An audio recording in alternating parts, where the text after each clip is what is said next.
Most people move to Texas for one reason above everything else: no state income tax. That's the deal. That's always been the deal. But here's what the brochures leave out. Texas makes up for that missing income tax with some of the highest property taxes in the entire country, 7th highest in the nation. Here's how it works. Every year, your county appraisal district estimates what your home is worth. That number gets multiplied by the combined rate of every entity taxing your property: your school district, your county, your city, and in many areas, special municipal utility districts stacking on top of all of it. The result is a combined rate running between 1.6% and 2.5% across most Texas cities. On a $400,000 home, that's up to $10,000 a year, $833 a month. Before your mortgage, before insurance, before utilities. And when home values rise, your bill rises with them. Even when your income stays exactly the same, a home worth $200,000 in 2019 that is now worth $400,000 has potentially seen its tax bill double. In 2026, the median Texas homeowner is paying $4,232 a year, up $360 from just 2 years ago. And in 10 specific Texas cities, the bills have grown so large, so fast, that homeowners who bought years ago at a price they could afford are being pushed toward a decision they never expected to make: sell the home they own. Not because they want to, because the bill arriving every November is becoming impossible to absorb. Today we're counting down those 10 cities. And at the end, we'll show you exactly where homeowners are moving to escape it.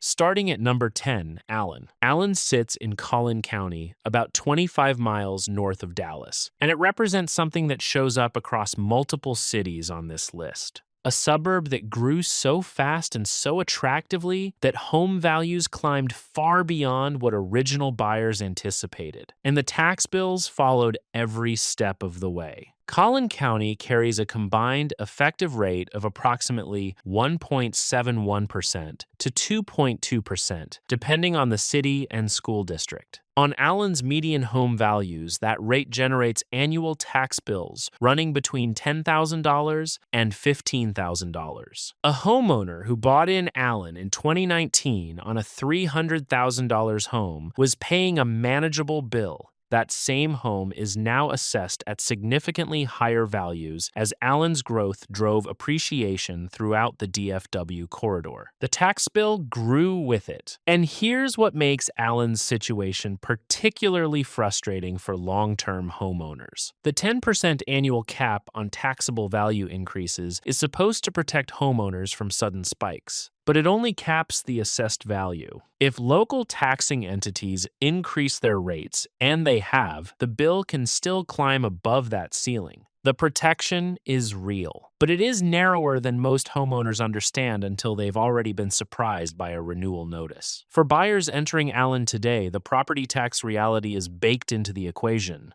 For homeowners who bought a decade ago, expecting stability, the bill they're receiving now is not the bill they planned for.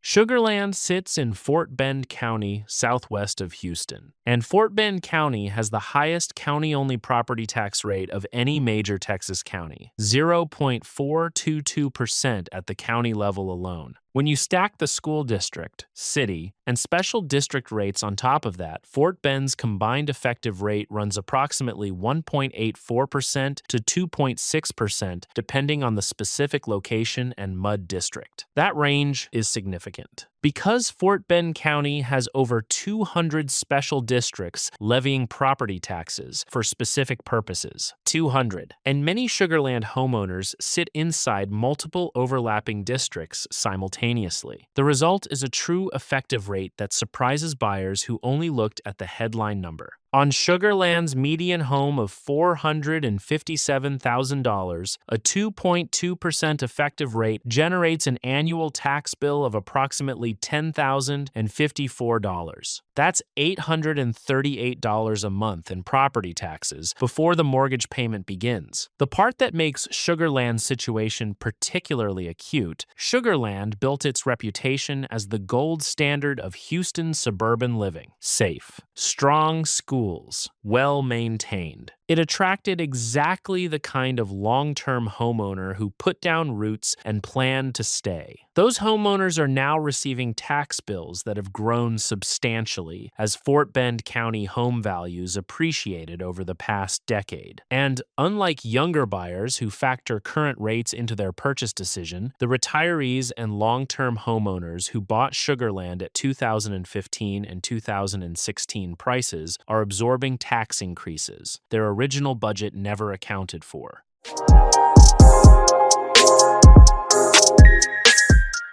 Frisco is where the property tax story intersects with the broader affordability crisis that has been building across North Texas. Collin County's combined effective rate runs approximately 1.71% to 2.2%, depending on the city and school district. On Frisco's median home of $674,000, even at the lower end of that range, the annual property tax bill lands between $11,500 and $14,800. That is $958 to $1,233 per month in property taxes alone, before mortgage, before the HOA fees that come with Frisco's master planned communities, before homeowners insurance that has been repricing sharply upward across the DFW corridor. A family buying a median Frisco home today is looking at a total monthly cost of ownership that runs well above $5,000 before utilities and groceries. For long-term Frisco homeowners who bought at 2018 and 2019 prices, the situation is different but equally pressured. Their home values have appreciated significantly, which means their assessed values have been climbing toward the 10% annual cap year after year. And even with the homestead exemption raised to $140,000 for school taxes, the rate increases from local entities have been working against that relief simultaneously. Frisco built its infrastructure on the back of high tax rates designed to fund rapid growth. The homeowners carrying those bills are the ones funding everything that made Frisco what it is. And the bill keeps arriving every November, whether they can absorb it or not.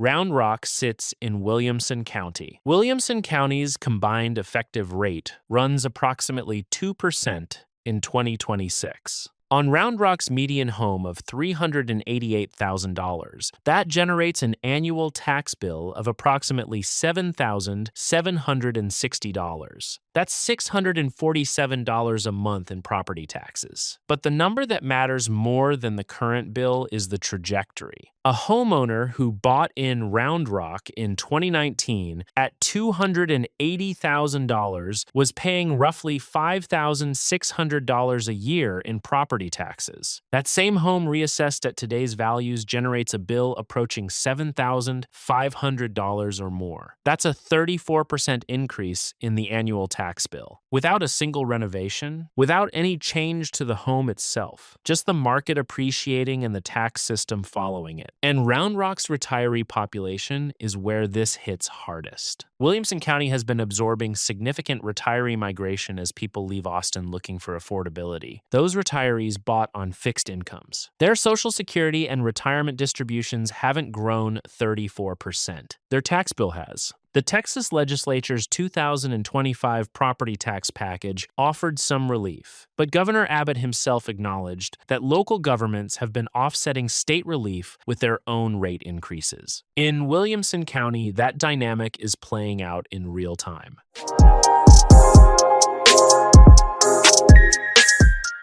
Katy is where the municipal utility district problem becomes impossible to ignore. Katy spans parts of Harris, Fort Bend, and Waller counties. And it sits inside a web of overlapping taxing districts that creates one of the most complex property tax environments in the entire Houston metro. Here's what that means in practice. A Katy homeowner might be paying taxes to Harris County, plus the city of Katy, plus Katy ISD, one of the largest and most funded school districts in the state, plus a municipal utility district that funded the water, sewer, and road infrastructure when their neighborhood was built, plus potentially a management district, a drainage district, or a levee improvement district on top of that, each entity setting its own rate, each entity adjusting that rate independently. The combined effective rate for Katy homeowners, depending on their specific location, runs between 2% and 2.8%. On a $350,000 home at 2.5%, that's $8,750 a year. $729 a month before the mortgage. The part that catches Katy buyers off guard. The MUD rate is not permanent. MUD districts are designed to pay off the bonds that funded their infrastructure. Once those bonds are paid, the MUD rate is supposed to decline. But in rapidly growing areas like Katy, new infrastructure bonds keep getting issued, which means the MUD rate stays elevated longer than buyers anticipated. For families who move to Katy specifically for its value proposition relative to Houston proper, the true monthly cost of ownership, including all stacked districts, is frequently higher than their initial calculation showed. If this breakdown is opening your eyes to what Texas property taxes are actually doing to homeowners, go ahead and subscribe. This is exactly what this channel breaks down every single week. Now, the first half of this list covered cities where the property tax burden is significant and growing. The second half is where the bills become genuinely difficult to sustain. These are the cities where the gap between what homeowners expected to pay and what they're actually paying has become large enough to force real decisions. Pay attention here.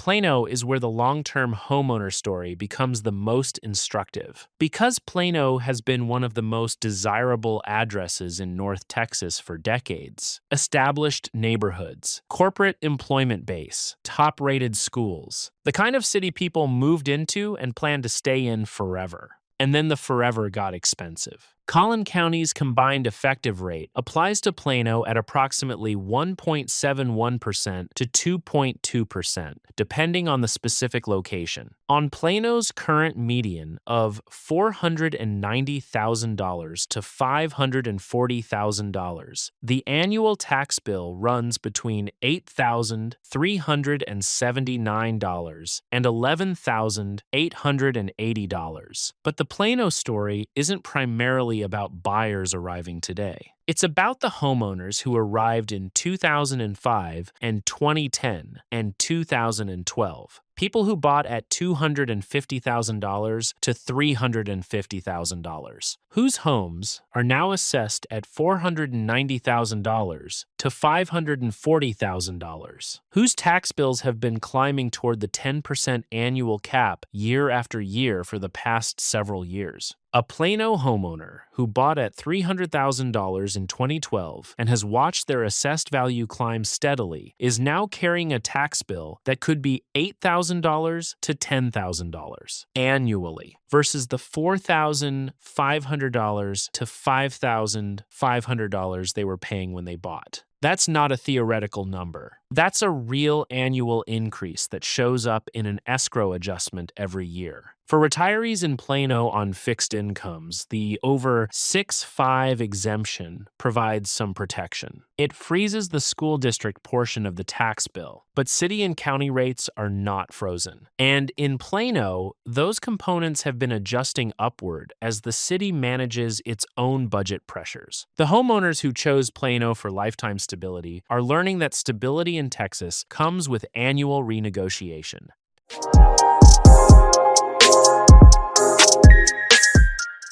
The Woodlands is where the property tax story adds a layer that most suburban markets don't have. Montgomery County carries a combined effective rate of approximately 1.91% on a median home value that Redfin placed at $635,000 in March 2026. At one point, 91%, that generates an annual tax bill of approximately $12,129, over $1,000 a month in property taxes alone. But the Woodlands doesn't stop there. The Woodlands Township Association fees run several $100s a month depending on the neighborhood. Those fees are not property taxes, but they are mandatory, and they fund the trails, the waterway access, the community programming, and the maintenance of the master-planned infrastructure that defines the Woodlands experience. Stack the HOA on top of the property taxes. Then add homeowners insurance that has been climbing sharply as Montgomery County insurers reprice hail and storm risk. Then add flood insurance for the portions of the Woodlands that sit in FEMA-designated zones. The monthly fixed costs of owning a median Woodlands home in 2026 before the mortgage payment can run $2,000 to $2,500. Property taxes, HWA, insurance, flood coverage. For the retirees who chose the Woodlands as their forever community, many of them bought at 2012 and 2015 prices. Their assessed values have followed the Woodlands' remarkable appreciation upward. And unlike working households who can absorb rising costs with career growth, their income is fixed. The bill is not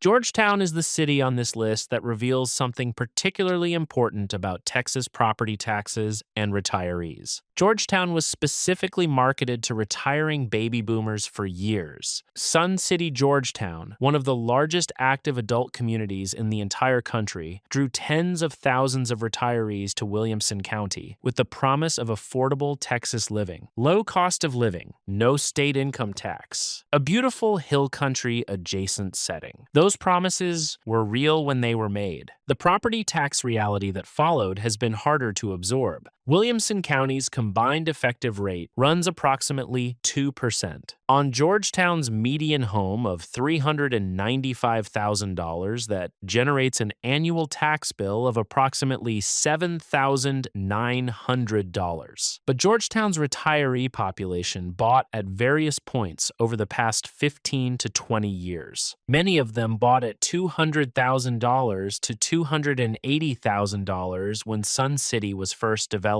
Those homes have appreciated significantly. And the 10% annual cap, while providing some protection, means assessed values have been climbing steadily toward market value for years. Georgetown and Edinburgh both appeared in a recent smart asset study ranking cities nationally by property tax burden as a percentage of homeowner income, both placed in the top 20 nationally. Georgetown, specifically a city that drew retirees specifically because of its affordability, Promise ranks among the highest property tax burden cities in the entire country relative to what residents earn. The over 6-5 exemption freezes the school district portion for qualifying seniors, but the county, city, and special district rates are not frozen. And for retirees living on Social Security and fixed distributions, the unfrozen portion of a rising tax bill creates exactly the kind of pressure that turns a forever home into a home that gets listed.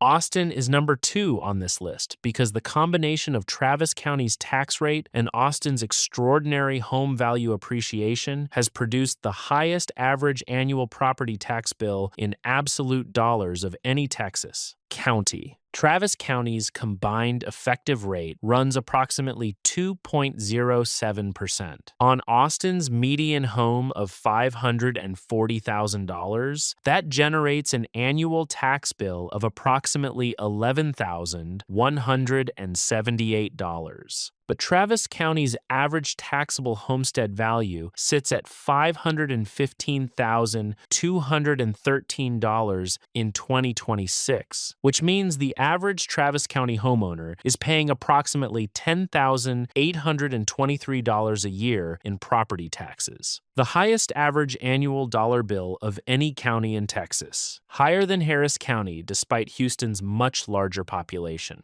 higher than Collin County despite Frisco and Plano's extreme price points, the highest in the state. And here's what makes Austin's situation the most dramatic on this list. The tech boom that drove Austin's home values from $300,000 in 2018 to $540,000 in 2026 happened in roughly 5 years. That means Austin homeowners who bought in 2017 and 2018 at prices that felt reasonable have watched their assessed values climb toward the 10% annual cap every single year since. Their bills have been compounding at the maximum allowed rate for 5 consecutive years. A homeowner who bought in Austin at $350,000 in 2018, a completely normal purchase at the time, is now sitting on an assessed value that has been climbing toward $540,000. Their tax bill has followed. The homestead exemption raised to $140,000 for school taxes provides meaningful relief. Travis County also offers a 20% homestead exemption on the county portion, but the rate increases from the city of Austin and other local entities have been working against that relief simultaneously. Travis County's FY 2026 budget increased the tax rate by slightly more than 3 cents compared to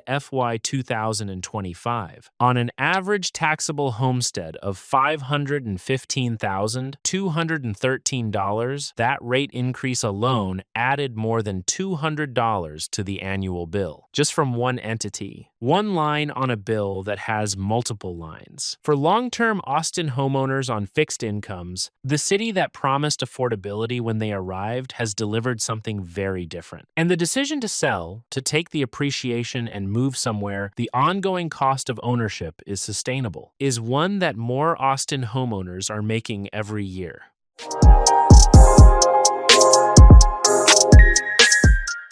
Houston is number 1 on this list, not because it has the highest rate or the highest bill per home. It's number 1 because of scale. Harris County is the most populous county in Texas, 4.7 million residents. And Harris County carries a combined effective rate of approximately 2.03%. On Houston's typical home value of around $320,000, that generates an annual tax bill of approximately $6,496. That number sits below Austin's average dollar bill. But Houston's scale means that the property tax pressure here affects more homeowners than anywhere else in the state, hundreds of thousands of them simultaneously. And within Harris County, the variation is dramatic. Some Houston neighborhoods carry combined rates approaching 2.5% when all overlapping districts are counted. A home in those areas at $350,000 generates a bill of $8,750 annually, $729 a month before the mortgage. Houston's property tax protest system tells the story most clearly. Tens of thousands of Harris County homeowners file formal tax protests every year. In 2024,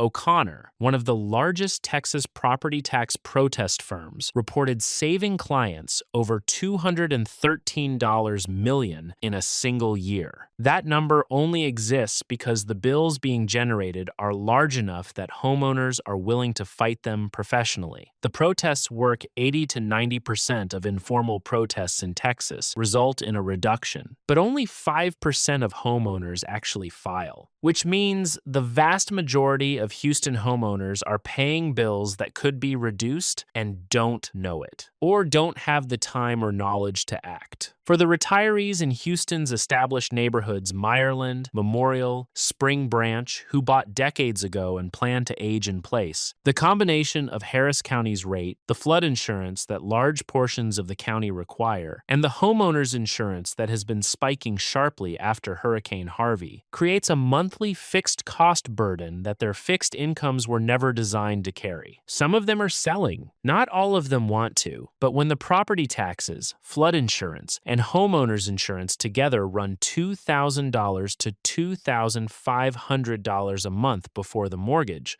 the math forces a conversation that no one anticipated when they bought.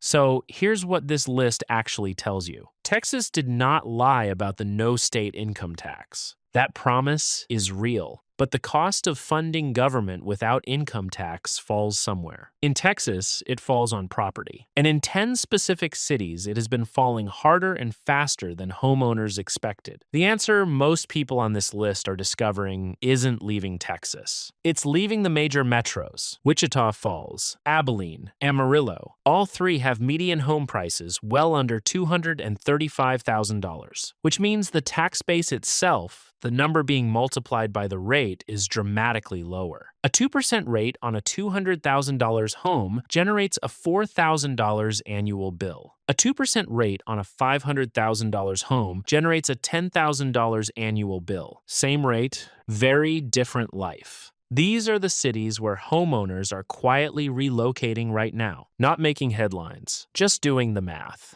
If you're a Texas homeowner watching your November bill arrive and wondering how much longer you can absorb it, the math is the most important conversation you can have right now. Which city on this list surprised you most? Or are you already feeling the property tax pressure? Drop it in the comments. And if you want to know where in Texas your money actually goes the furthest, make sure you're subscribed, because that's exactly what this channel is here for.